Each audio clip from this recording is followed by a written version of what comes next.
como era la introducción y las bases, y como después fue un poco entender lo que es el mecanismo de contracción muscular y el mecanismo de activación de la musculatura conjunta antagonista. Ahora vamos a entrar un poco en lo que es el control del movimiento normal en marcha, balance, ¿ya? Y equilibrio, en este caso, al movimiento. Estos son los contenidos claves que vamos a ir viendo. Vamos primero a introducir la temática, después vamos a ver algunos requerimientos esenciales para tener marcha, después vamos a ver algunas descripciones de cómo se produce la marcha, vamos a hacer algunos trabajos en laboratorios, y ahí les voy a pedir unos materiales que puedan traer para poder hacer esas prácticas, y vamos a ver mecanismos de control, cómo se controla la marcha, cómo se controla la deambulación.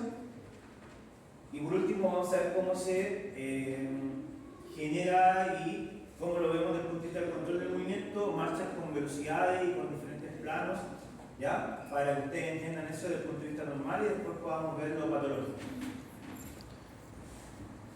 Bueno, la marcha, chiquillos, como yo les preguntaba en alguna de las oportunidades, no es algo que nosotros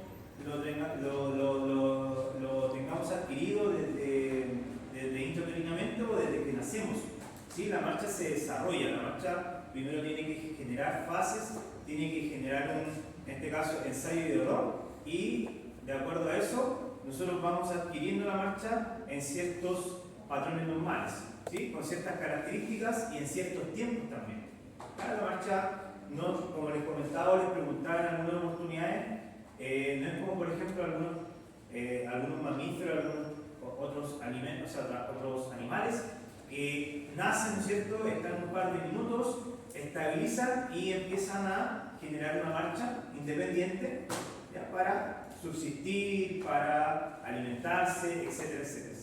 Bueno, a nosotros nos cuesta un poco más, ¿cierto? Eso tiene que ver con también un desarrollo y una evolución del sujeto. Entonces, nosotros primero tenemos que en el niño, o en este caso en la persona, la marcha se va a desarrollar en ciertos parámetros y con ciertos hitos, ¿ya? Que nosotros hayamos cumplido. Hoy en día, en verdad, los hitos son importantes de cumplir, pero hay personas que los cumplen y no los cumplen. Hay personas que empiezan a tener marcha desde muy temprana edad o muy tardía edad. Para eso tenemos que tener un parámetro siempre objetivo, ¿ya? Me acuerdo que la otra vez escuchaba hace algún tiempo atrás, no sé si lo escucharon, que había un niño, no sé dónde, en Europa creo que era, que ya caminaba a los 3 meses, 3, 4 meses, no sé si lo habrán escuchado. ¿Ya? Entonces, era como noticia importante o noticia trascendental, porque en realidad nosotros no tenemos la marcha a los 3 meses, ¿cierto? O alguien ha caminado a los 3 meses ya, independientemente, marcha independiente. Nadie nos ha caminado, recién nosotros estamos haciendo a los 3 meses otros psicomotores, ¿cierto? Entonces, era un niño que estaba muy acelerado en su desarrollo motor o en su desarrollo psicomotor. Ahora, ¿esos buenos son malos? ¿Qué creen ustedes? ¿Es bueno o malo? Por ejemplo, si alguien tiene acá un hijo después y camina 5 meses solito, ¿esos buenos son malos? Todos van a decir un niño genio, o sea, un niño, en este caso, un niño especial, ¿no es cierto? Un niño que sale fuera de los cánones, pero tiene sus cosas buenas, pero también tiene sus cosas malas, ¿sí? ¿Por qué? Porque probablemente no haya desarrollado hitos anteriores que generalmente debiéramos tener y debiéramos desarrollar para poder después tener una marcha independiente, y más que para obtener la marcha es para lo que viene después, todos los aprendizajes posteriores. De hecho, hay hartos estudios, hay un estudio súper bueno de casi una corte de 10.000 sujetos, a un poquito más, en Europa, que se estudió en un estudio prospectivo. ¿Qué significa prospectivo? Que empiezan un estudio en tal fecha y después de ciertos años miran nuevamente cómo está la muestra, ¿ya? Y hacen los mismos análisis que hicieron en una fecha determinada. Entonces este fue a 10 años. Se estudiaron sujetos a 10 años. ¿Qué estudiaban? Los hitos motores, ¿sí? Sujetos que cumplían todos los hitos motores y que tienen una marcha independiente en los parámetros normales, ¿ya? ¿Cuáles son los parámetros normales desde hasta, de adquirir una marcha. ¿Cuáles serían los parámetros normales? Desde hasta. 12, 18 meses. ¿Qué nos dice la literatura? 12, 18 meses, dice la compañera. ¿Quién da más, quién da menos? ¿Quién da menos?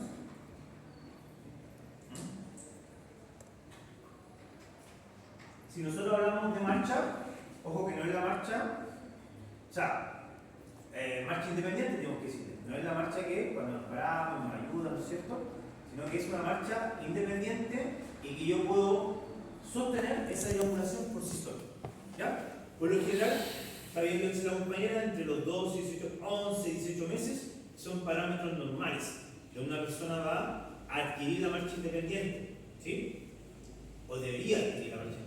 Si es que es antes, probablemente esté acelerando un poco el proceso, y si es después de los 16, 18 meses, es que está muy, ¿cierto?, bajo en su desarrollo psicomotor.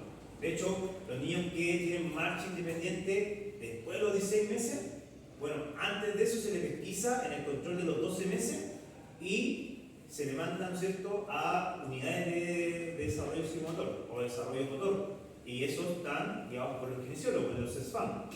¿Ya? Todos los CESFAM tienen una unidad de desarrollo psicomotor y cuando no se van cumpliendo los hitos, los niños que obviamente se atienden en CESFAM van, ¿cierto?, a esos lugares, van a esas rehabilitaciones. Entonces, ¿qué hacía este estudio? Miraba todos los parámetros a estos niños, ¿ya? Y se les sacaba, ¿no es cierto? O la perspectiva era niños que tenían un desarrollo normal, niños que tenían un desarrollo acelerado o niños que tenían un desarrollo tardío, ¿sí? Y niños que cumplían los hitos motores. Después se veía 10 años, después a los 10 años que ya tenían los niños, ¿ya? 11 años, y se veía nuevamente si es que, por ejemplo, a los niños que tuvieron desarrollo normal, tuvieron una evolución normal en sus destrezas posteriores, ¿sí? Porque después de la marcha no nos quedamos ahí. Después viene, ¿no es cierto?, marcha en velocidad, viene marcha en diferentes planos, después viene, ¿no es cierto?, trepar, ¿no es cierto?, viene a generar marcha ya con diferentes giros, etc. Y se dio y se llegó a la conclusión, desde el punto de vista estadístico muy significativo, que a todos los niños que les faltó un hito motor, a todos los niños que saltaron un hito motor, por ejemplo, el gatear, ¿ya? Cuando se le hacían las pruebas a los 10 años o 11 años, ¿ya?, de actividad, eran un 30% más torpes o menos ágil que los niños que sí tuvieron los hitos motores y sí desarrollaron la marcha en los parámetros estándar.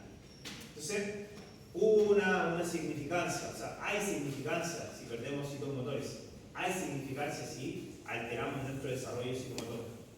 Por lo tanto, la marcha, ¿cierto?, tiene, antes de generar una marcha independiente, tiene que cumplirse unos hitos motores, ¿sí? Y ahí entramos un poco en cuáles son los hitos motores. Ya creo que alguna vez lo hablamos, ¿cierto? Tenemos hitos motores al primer mes, al tercer mes, al quinto mes, al séptimo mes, al octavo, al décimo mes. Ya, y son hitos importantes de ir pesquisando en los niños.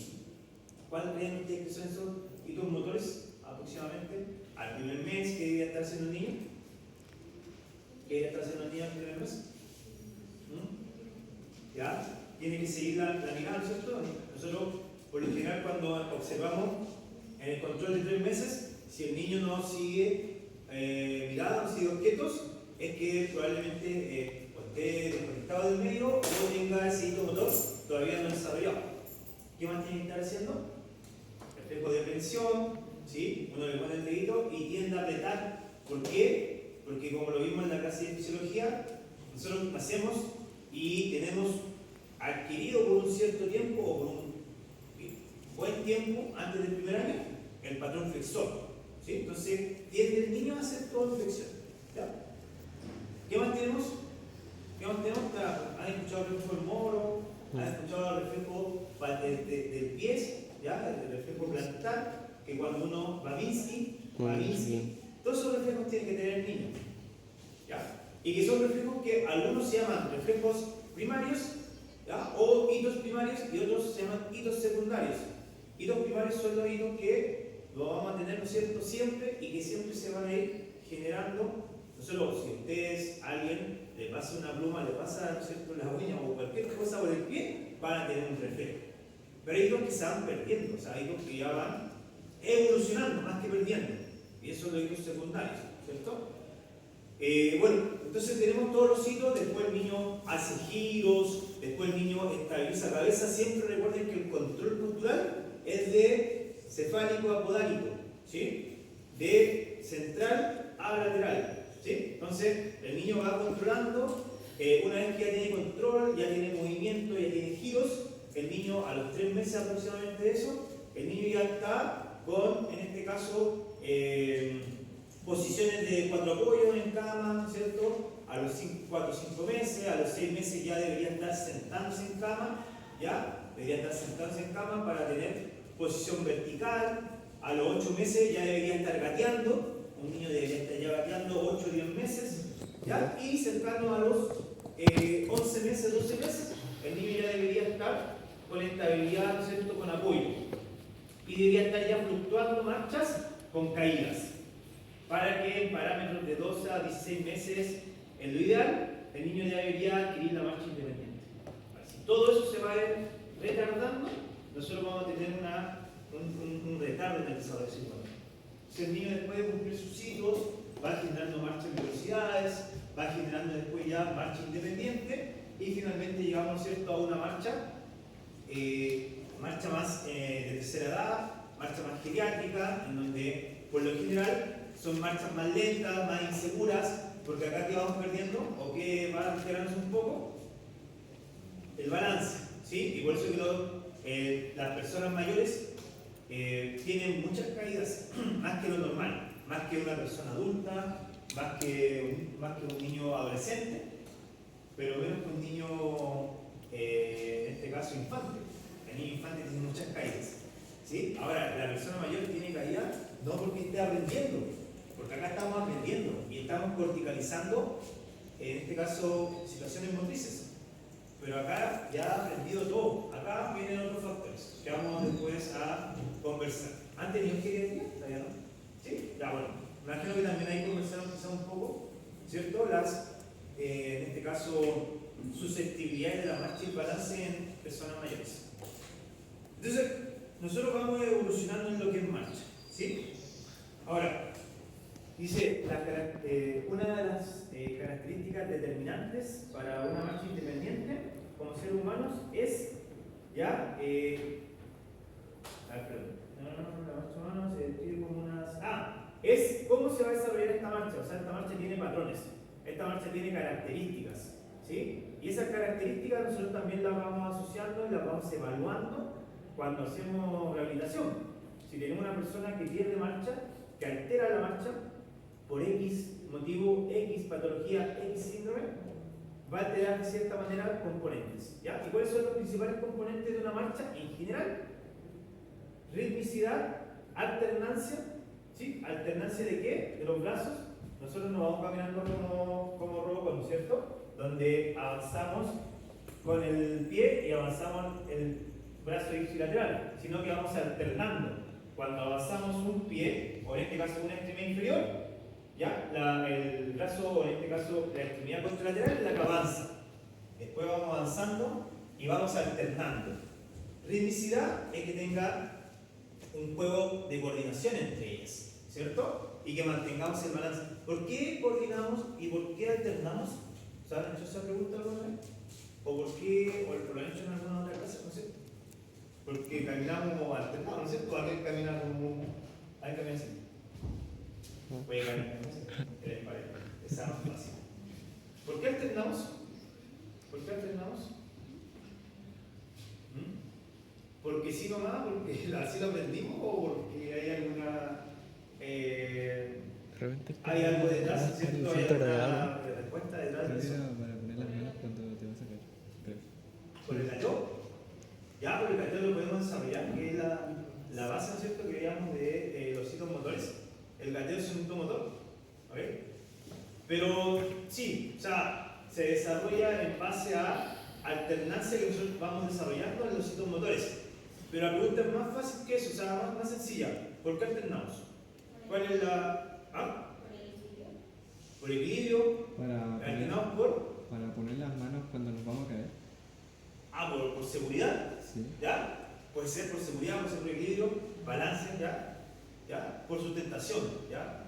Más que nada alternamos, ¿por qué? Porque la alternancia te da más o te da menos gasto de energía, ¿ya? Te da más estabilidad, te da más balance, te da más seguridad, ¿ya? Y te da también más sincronicidad en lo que es la deambulación.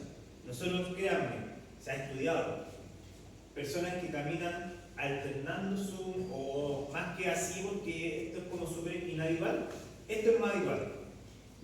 Caminar así, ¿no es cierto? Con las manos sin marchar, sin alternar. Esto es más habitual, ¿cierto? ¿Lo han visto? Ya. Bueno, estas personas se ha visto que tienen un 20% más de inestabilidad, de balance, ¿ya? De seguridad al caerse, como decía el compañero, ¿sí? De protección. La alternancia también es una protección, ¿sí? Así que tiene varias características, en este caso, alternar la marcha o sincronizar la marcha. También determina algo que es bastante importante, que es el centro de gravedad. Determina, ¿no es cierto?, el balance del centro de gravedad, que es algo que nosotros no vemos sin nada, ¿no es cierto?, no lo vemos visualmente, pero es algo que tenemos ahí y que nosotros, por la área que estamos estudiando, ¿no es cierto?, por el movimiento, es algo que se nos asemeja, ¿no es cierto?, el centro de gravedad, lo han escuchado, ¿no es cierto?, cómo funciona, dónde está el centro de gravedad de nuestro cuerpo y por dónde se desplaza. ¿Sí? Es algo que tenemos acá por el viento, ¿no es cierto?, que no lo vemos, como les digo, pero es algo que está y que mantiene, en este caso, las masas estables y las masas equilibradas. ¿Sí? ¿La han escuchado, no es cierto? El centro de gravedad. ¿Sí? ¿Dónde está así como si uno estuviera paradito, ¿no es cierto?, con brazos a los lados? Cara anterior de ese Sí, levanta, pues. ¿no? Y eso finalmente da la estabilidad a diferentes movimientos y diferentes comportamientos centrípetos, centrífugos, de giros, rotacionales, porque el centro de gravedad, como les dije, ¿qué trata de hacer? ¿O qué tiende a hacer? Trata de equilibrar las masas de nuestro cuerpo. ¿Para qué? Para que no perdamos estabilidad ni balance y, ¿no es cierto?, no nos caigamos. ¿Está a dónde? La cara anterior de S2. Ya, por anterior de C2, dice compañero. Ya, por anterior de la segunda vértebra sacra, ya equidistante, lateral, o sea, hacia los lados, ¿sí? Y por detrás de la capa, ¿no es cierto?, abdominal o del abdomen, y que obviamente va fluctuando dependiendo, en este caso, la acción que realicemos. Cuando nosotros bajamos, una vez acá, nosotros bajamos, ¿qué hace el centro de gravedad? ¿Qué hace el centro de gravedad? Si nosotros tenemos una pesa acá y bajamos en una posición de squat con peso, ¿no es cierto?, el centro de gravedad va a subir para equilibrar ese balance. Cuando nosotros saltamos, el centro de gravedad va a bajar para equilibrar esas masas que se están moviendo. ¿Ya? Equilibrar y balancear todos los comportamientos de nuestro cuerpo. ¿Ya? Eso es bastante importante porque finalmente cuando caemos en alteración, cuando caemos en síndromes, en disfunción, cuando el centro de gravedad se ve alterado también. Cuando el centro de gravedad se ve alterado y no podemos compensar las masas, ahí hay un problema, ¿sí? Hay una alteración o va a haber una alteración. Entonces,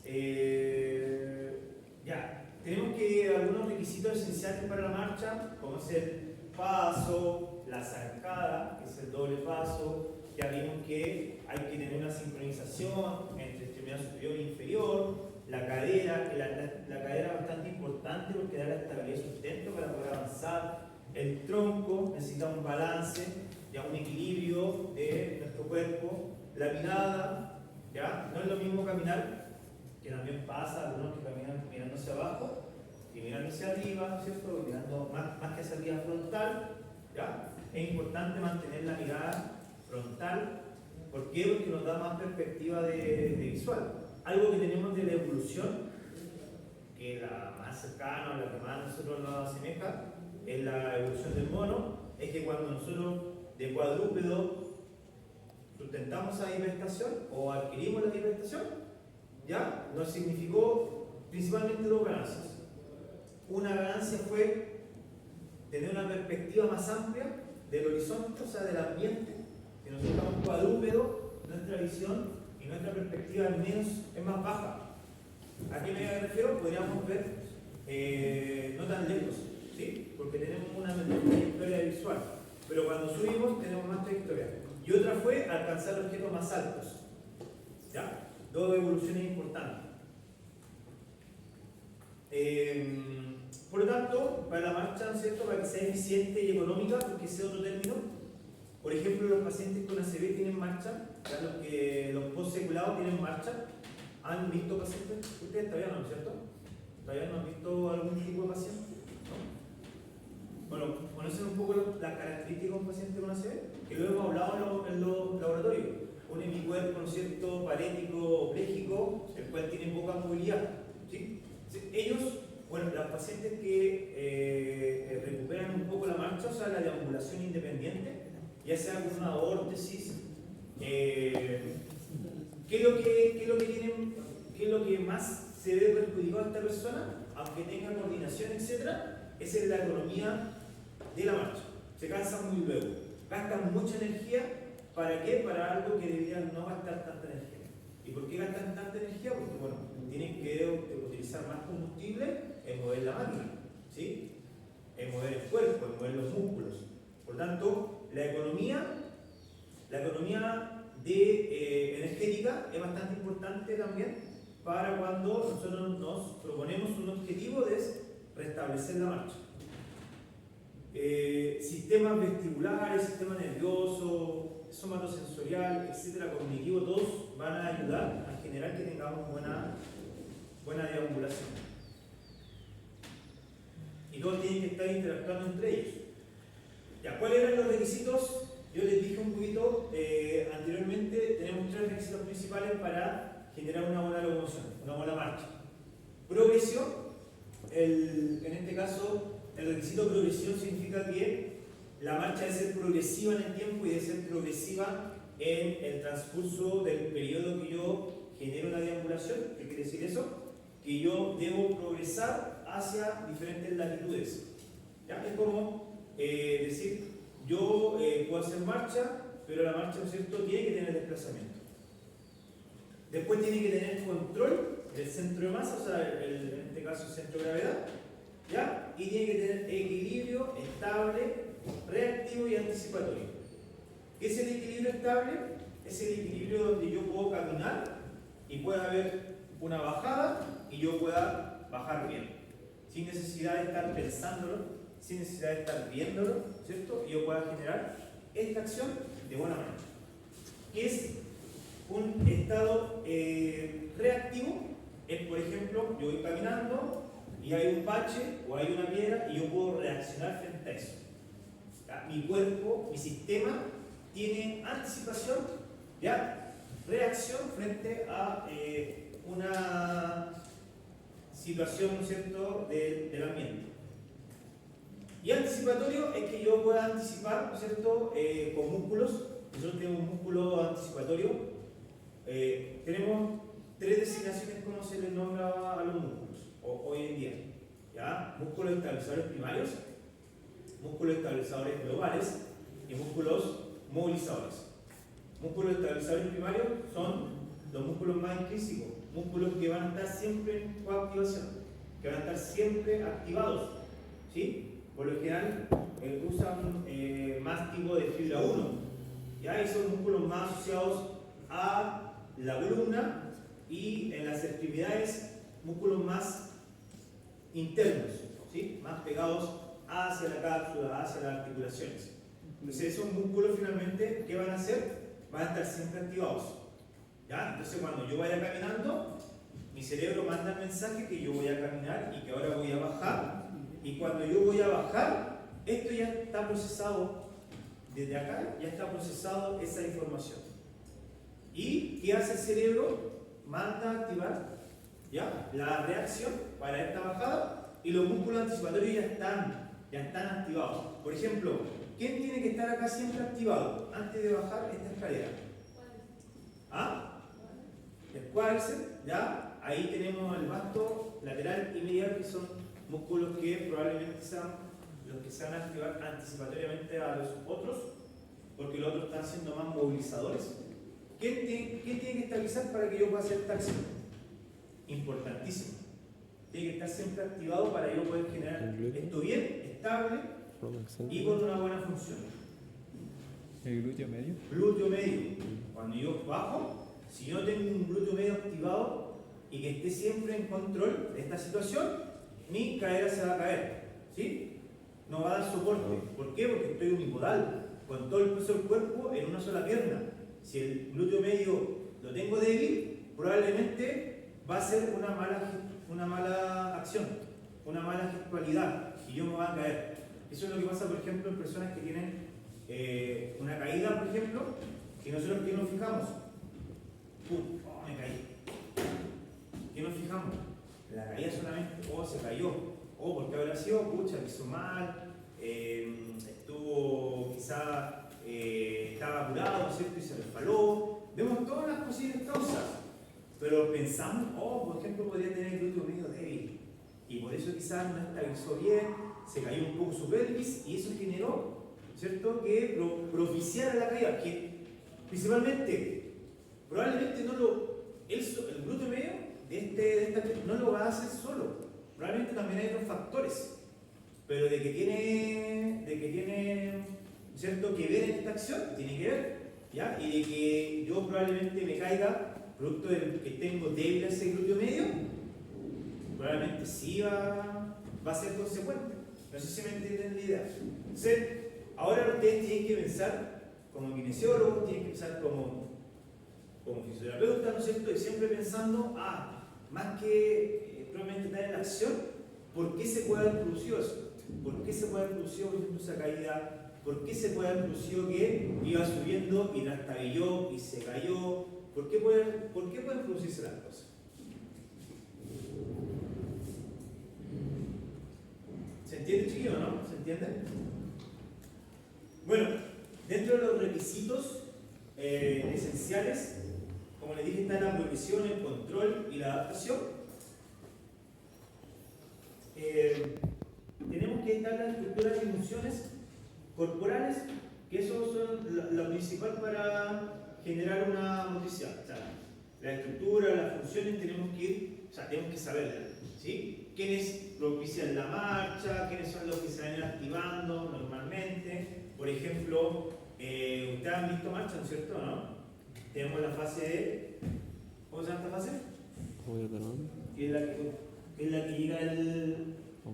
que llega, ¿no es cierto?, con toda la parte posterior del pie, ¿sí?, con todo el calcáneo, que es una fase de llegada, ¿no es cierto? ¿Cómo se llama esa fase? Apoyo de talón. Porque dentro de la marcha nosotros tenemos, según la literatura, del 100% del ciclo completo de una marcha, tenemos 60% que se da en la fase de apoyo y 40% que se da en la fase de balanceo.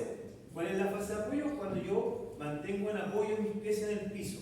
¿Cuál es la fase de balanceo? Cuando yo voy en balanceo y no mantengo, en este caso, la pierna en apoyo, ¿cierto?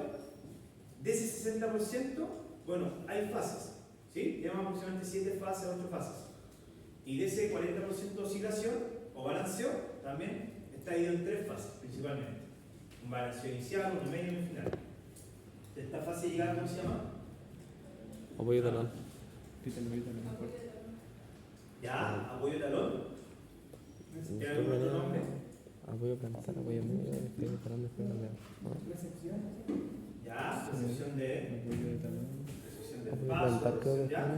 Ahí va Y el apoyo medio que ya, cuando ya estaba completo es así importante que después venía el nosotros despegue los dedos, tenemos, no, ¿cierto?, despegue talón. la concientización de que tenemos fases, y una fase va a ser cuando llego, que es la recepción, ¿cierto?, o el apoyo de talón, como decía la compañera. Después cuando genero ya la carga de esta acción, después cuando genero un apoyo de toda la planta del pie, después cuando yo quiero impulsarme para generar, ¿no es cierto?, la fase de oscilación o generar el avance del pie, y eso finalmente me da la progresión. Yo tengo que tener potencia para avanzar. ¿Qué pasa si no tengo potencia? Es otra cosa que pierden, por ejemplo, las personas con ACV. Las personas con ACV no hacen esto, ¿sí? No tienen fuerza de psoas, ya, recto, no tienen, ¿no es cierto?, en este caso, impulso para poder hacer una buena fase de balanceo y pie. ¿Qué hacen? Arrastran el pie. Arrastran el pie. Porque no tienen esa fuerza. Todas esas cositas van haciendo que gaste más energía. Patrón de la marcha tenemos que observar y tenemos que observar los, como les dije, los requisitos de progresión y estabilidad.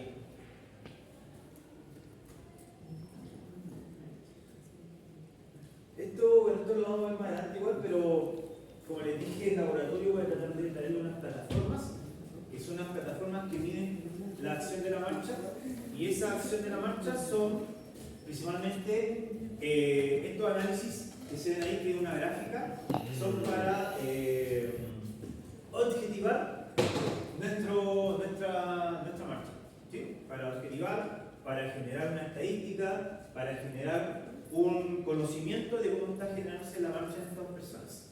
¿Ya? Así que cuando entremos en el laboratorio y veamos esto, yo les voy a enseñar la gráfica y realmente ahí vamos a ver finalmente qué tan homogénea es un paso respecto al otro, ¿ya? Y acá vamos a aplicar un poco qué pasa en el eje Y, qué pasa en el eje X, en el eje Z.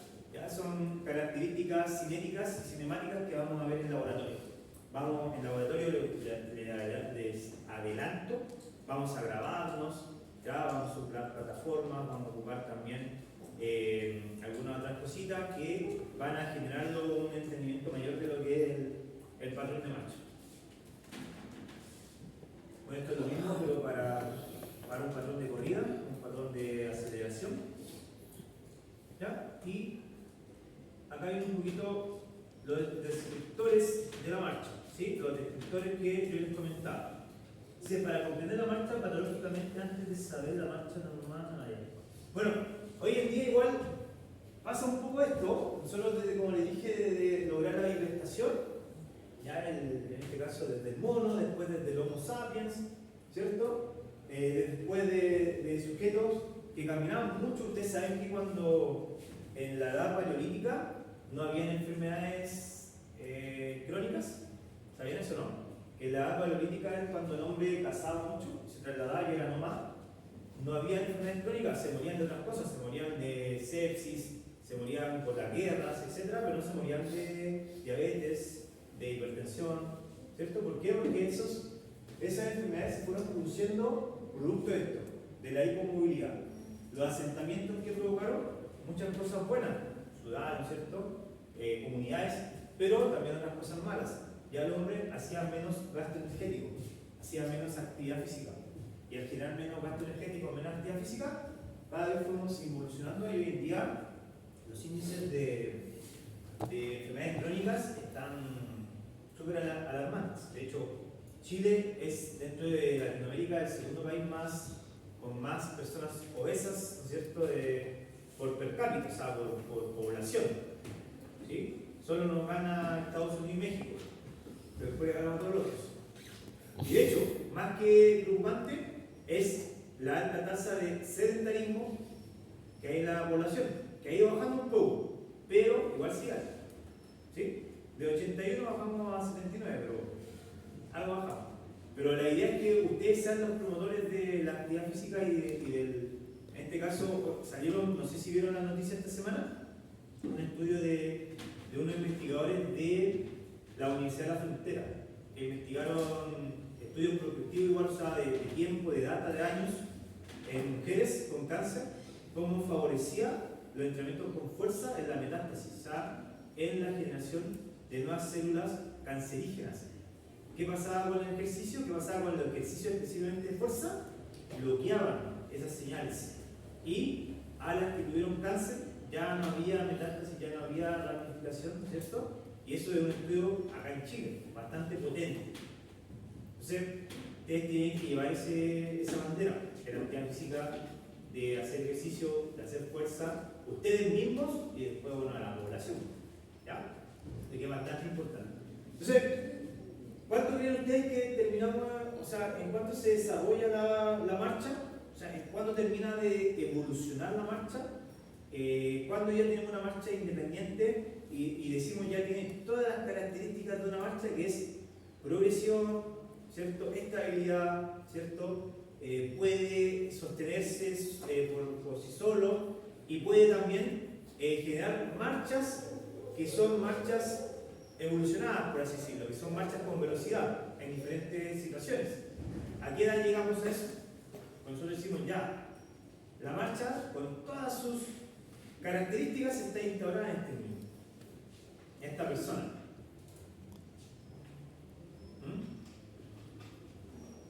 ¿No, nadie? Alrededor de los 3,5 o 4 años. ¿Ya? A esa edad, el niño ya debería tener instaurado todo lo que es las características de una marcha independiente. Y hablando de marcha, no hablo solamente de caminar, sino que hablo marcha en velocidad, ya sprint, que es una marcha, ¿cierto?, con características de una velocidad mayor o máxima y con giros con diferentes planos, etc.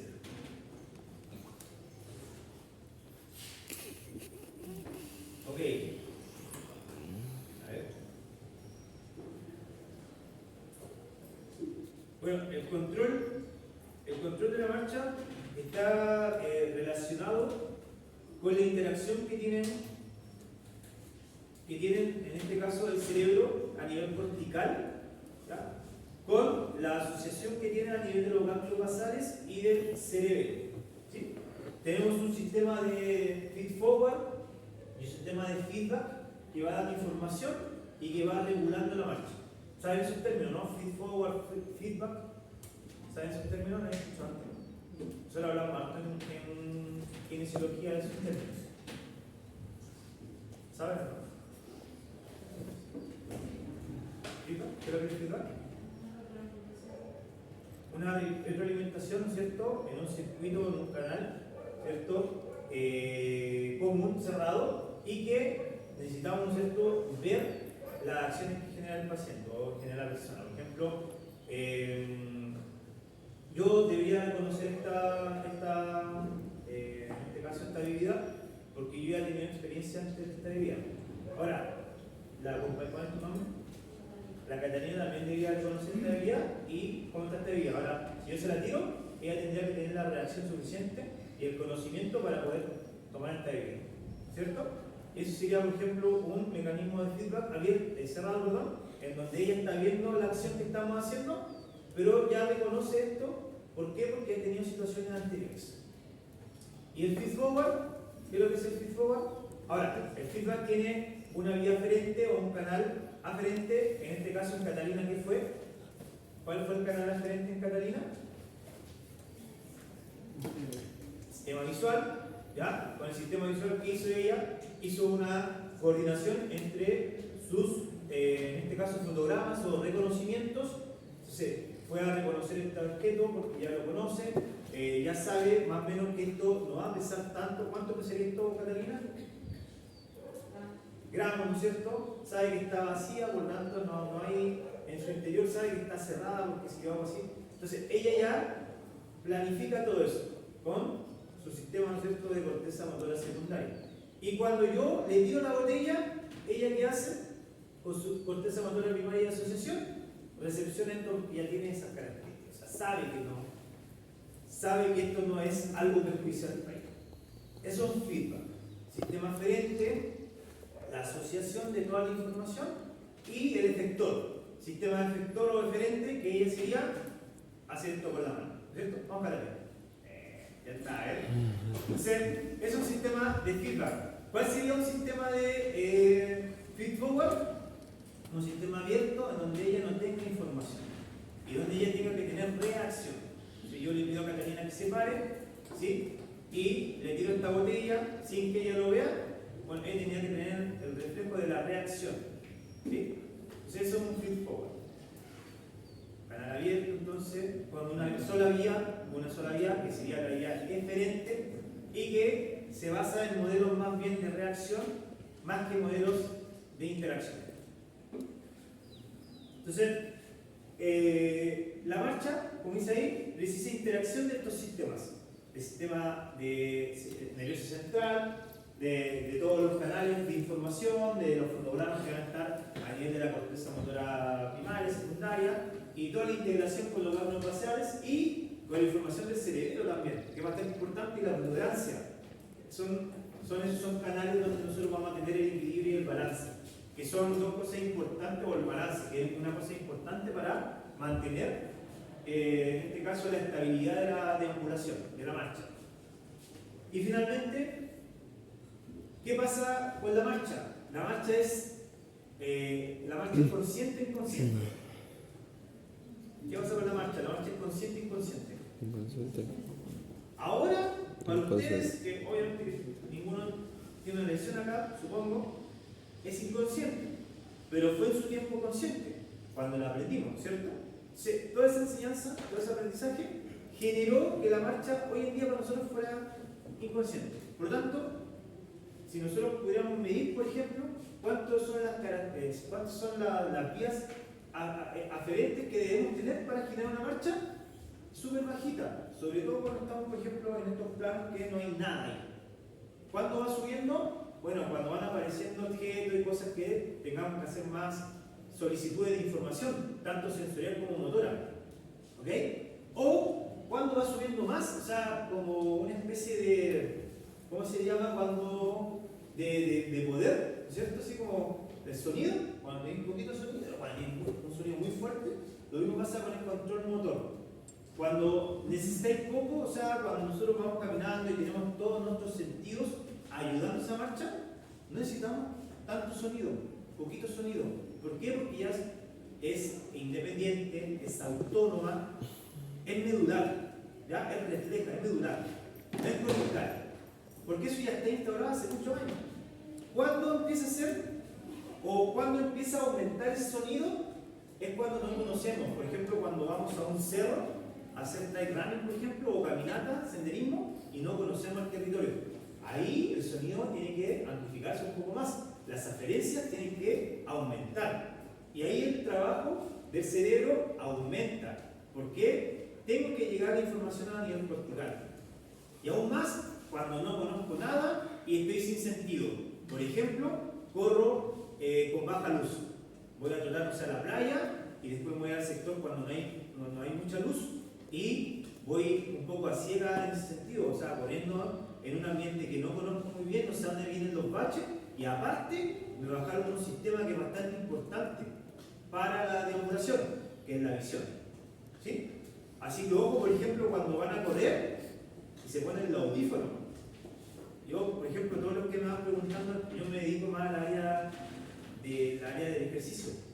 Y cuando me van preguntando, o cuando vamos conversando más bien, siempre les recomiendo no vayan con audífonos tapados a correr, menos de noche, porque pierden todo el sentido vestibular y pierden el sentido de la audición. Y eso les hace perder el sentido de la orientación. ¿Sí? Y ahí es donde sufren más percances las personas. Bueno, todas estas integraciones, como les digo, va a depender de la acción. Ahora, ustedes cuando salgan de acá, bajen la escalera, van a tener poquita necesidad, ¿ya?, de su sistema para generar esa deambulación. Obviamente, si nosotros vamos generando sentidos, va a aumentar, y si nosotros vamos generando ambientes que no conocemos, va a aumentar más, y así va deambulando, ¿ya? En este caso la locomoción y la necesidad que tenemos a nivel aferente. ¿Dudas con eso? ¿Ya? Eso es una pincelada solamente, vamos a ver un poquito más en detalle. Y bueno, esto también, vamos a ver más en detalle con las fases. ¿Sí? Bueno, como la próxima clase tenemos la prueba, la subsiguiente, voy a pasar unas 20 minutitos o media horita de estas cosas para que lo entendamos, que son el paso de la zancada, que son las fases de la marcha, y después vamos a hacer la actividad, ¿ya? Porque esa actividad está basada en esto. Y así vamos a ir avanzando también en la temática de la cátedra o de la parte teórica. Y después, bueno, vamos a ver ya cosas mucho más complejas que son alteraciones del movimiento y de la marcha, producto de X patologías. Vamos a empezar a ver eso. Ya, ¿alguna duda hasta acá? Va a ser el Kahoot y